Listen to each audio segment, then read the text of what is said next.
नमस्कार नहीं welcome you world affair. मैं हूं प्रशांत धवन। देखो, भारत का आज के समय चल रहा है डीकोलोनाइजेशन प्रोसेस। आप कह लीजिए एक तरीके से मेंटली हम खुद को डीकोलोनाइज कर रहे हैं। पीएम मोदी ने यह कहा था कि 2047 से पहले जो भी कोई भी नामो निशान है स्लेवरी का हमारे माइंड में, इसको हमें मिटा देना है।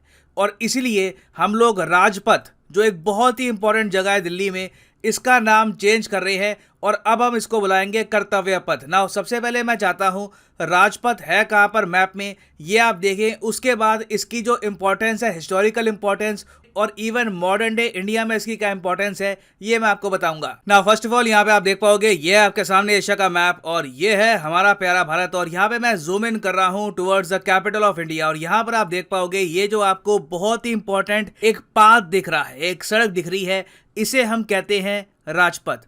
राजपथ की एक तरफ आप देखोगे आपको दिखेगा इंडिया गेट। ऑलराइट, ये यहाँ पे इंडिया गेट हो गया। और दूसरी तरफ आप अगर देखोगे तो आपको दिखेगा राष्ट्रपति भवन। तो इन दोनों के बीच का जो ये एरिया है ना, इसे हम कहते हैं राजपथ। और राजपथ के बारे में आप लोगों ने बहुत बार सुना होगा 26 जनवरी में, क्योंकि 26 जनवरी में जो परेड निकलती है ना, वो राजपथ से ही निकलती है। और उसके अलावा राजपथ के आसपास का एरिया आप अगर देखो तो ये एक वीवीआईपी एरिया है। आप नोटिस करेंगे प्राइम मिनिस्टर्स ऑफिस भी आपको राजपथ के पास में ही मिलेगा। बिल्कुल यहाँ पे आपको मिलेगा पीएमओ ऑफिस। उसके अलावा विदेश मंत्रालय, रक्षा मंत्रालय, ये सारी जो जगह है, ये सारी जो मिनिस्ट्रीज हैं, सब यहाँ पे आपको मिलेगी। आप कह लीजिए भारत सरकार भी यहाँ से चलती है, प्रेसिडेंट्स हाउस भी यहाँ पे आपको मिलेगा। उसके अलावा आगे आप अगर जाओगे तो इंडिया गेट, फिर उसके बाद of course national war memorial.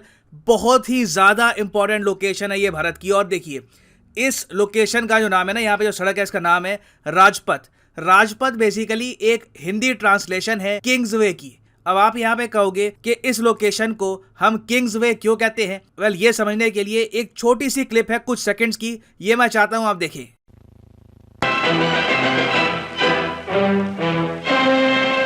President of the Republic of India, Dr. Rajendra Prasad arrives to take the salute at a march past. It's the first anniversary of the Declaration of the Republic, and detachments of India's forces marched down Delhi's Kingsway, so named after King George V's Durbar visit. तो इस video में आपने सुना इस location को Kings वे भी कहा गया था, क्योंकि ब्रिटिशर्स काफ़ी बार कहते थे कि इस लोकेशन का नाम कभी चेंज हुआ ही नहीं है। हम लोग इंग्लिश में कहते हैं किंग्स वे, हिंदी में इंडिया में ये लोग कहते हैं कि ये राजपथ है। और इस जगह का नाम किंग्स वे क्यों रखा गया?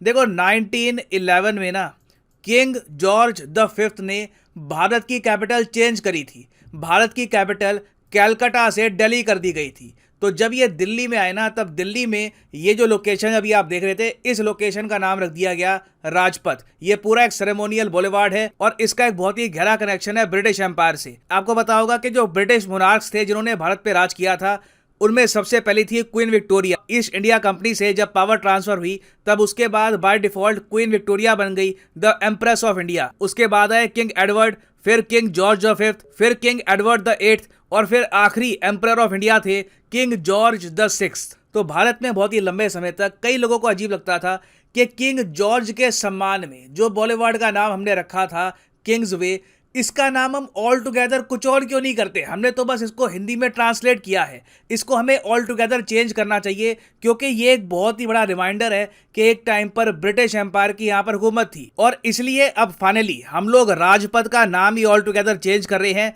राजपथ को हम बहुत ही जल्द बुलाएंगे कर्तव्य पथ। हालांकि ऑफिशियली ये निर्णय अभी लिया नहीं गया, ये निर्णय ऑफिशियली लिया जाएगा सितंबर 7 में।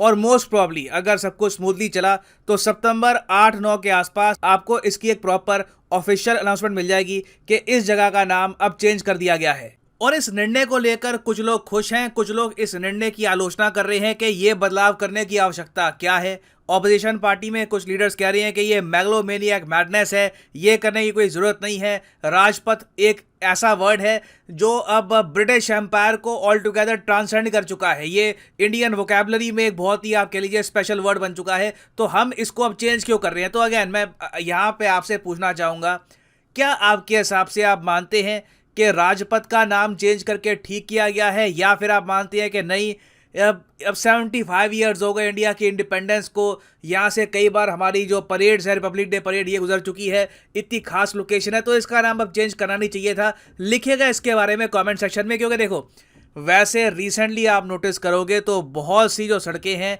इनके नाम बदले गए हैं। दिल्ली की अगर मैं वैसे बात करूं तो औरंगजेब रोड थी दिल्ली में। ये देखकर वैसे कई लोग सरप्राइज होते थे कि दिल्ली में औरंगजेब रोड नाम की जगह है, मगर औरंगजेब रोड का जो नाम है ये 2015 में चेंज कर दिया गया टू एपीजे अब्दुल कलाम रोड।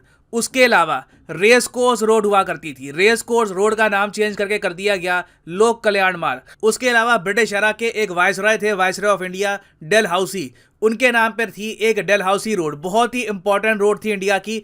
ये जो सड़क है इसका नाम चेंज करके किया गया दारा शिकोह रोड। दारा शिकोह आपको पता होगा औरंगजेब के भाई थे, ये ज्यादा सेकुलर माइंड के माने जाते थे, तो इन्हीं के सम्मान में दारा शिकोह रोड अब आपको दिल्ली में मिलेगी। उसके अलावा इजराइल के साथ जो हमारे रिलेशंस हैं उनको सिग्निफाई करते हुए हमने तीन मूर्ति चौक का नाम चेंज करके तीन मूर्ति हाइफा चौक रखा गया, क्योंकि हाइफा आपको पता होगा वो शहर है इजराइल का जिसको लिबरेट करवाने में, आज़ादी दिलवाने में इंडियन फोर्सेस का क्रिटिकल रोल था। और यह आप कह लीजिए शुरुआत थी ओटोमन एम्पायर के डिक्लाइन की। ओटोमन एम्पायर जो टूटा था इवेंचुअली, उसकी शुरुआत आप कह सकते हैं, उसकी पहली चोट पड़ी थी हाइफा सिटी में। तो इसलिए अब आपको कैपिटल ऑफ इंडिया में एक तीन मूर्ति हाइफा चौक भी मिलेगा। तो आने वाले ईयर्स में आप देखोगे ऐसे बहुत से निर्णय लिए जाएंगे। अभी हमने देखा कि इंडियन नेवी के फ्लैग से सेंट जॉर्ज का क्रॉस रिमूव कर दिया गया। बहुत से बदलाव होने हैं अभी आने वाले 25 साल में। आप देखोगे कि इंडिया की कई आइकॉनिक लोकेशंस के नाम चेंज कर दिए जाएंगे, बिकॉज हमें कहीं से भी जो गुलामी का निशान है अपने माइंड में, अपनी कॉन्शियस में नहीं रखना है। We are a free nation. और फाइनली मैं यहाँ पे आपसे एक सवाल ही पूछूंगा, इजी क्वेश्चन है, हिस्ट्री से रिलेटेड क्वेश्चन है, आपको पता होना चाहिए।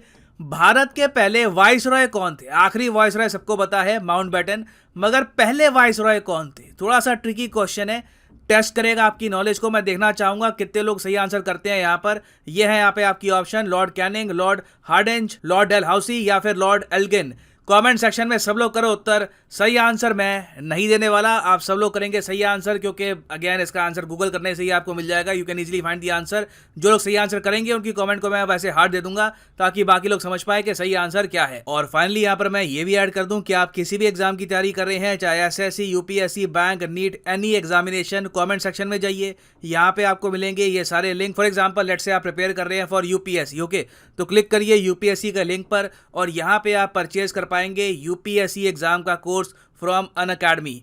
और अगेन जो प्राइसेस यहाँ पर लिखे होंगे ना, ये पे करने की जरूरत नहीं है। तो लेट्स से अगर आप अभी एक कॉलेज स्टूडेंट हैं, अभी आपके पास टाइम है, 1-2 साल में आराम से प्रिपेयर करके आपको एक अटेम्प्ट देना है यूपीएससी एग्जाम का, तो जो 36 महीने का कोर्स है ये आप कर सकते हैं परचेज। मगर जो प्राइसेस यहाँ पर लिखे हैं पे करने की कभी भी आवश्यकता नहीं है। सिंपली यहाँ पर कोड डालो PD10 और प्राइसेस गिरने स्टार्ट हो जाएंगे।